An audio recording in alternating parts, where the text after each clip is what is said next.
Hello all, welcome back to my channel Vasanthi vlogs. ఈరోజు కొబ్బరితో లడ్డు చేసుకుందాం. ముందుగా 1/2 kg కొబ్బరి తీసుకొని బాగా మిక్సీ పట్టుకోవాలి. ఇప్పుడు స్టవ్ వెలిగించుకొని కళాయి పెట్టుకొని ఆ మిక్సీ పట్టిందంతా వేసి బాగా తిప్పుతూ ఉండాలి. అందులో ఆయిల్ కానీ నెయ్యి కానీ ఏమీ వేసుకోలేదు.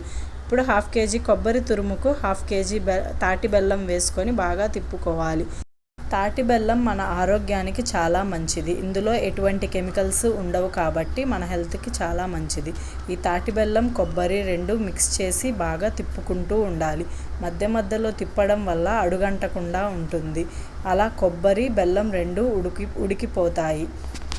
అలా కొబ్బరి బాగా మగ్గించుకున్న తర్వాత దాన్ని కొంచెం చల్లారిన తర్వాత మన చేతికి కొంచెం నెయ్యి రాసుకొని చిన్న చిన్న బాల్స్ లాగా చేసుకుంటే అంతే.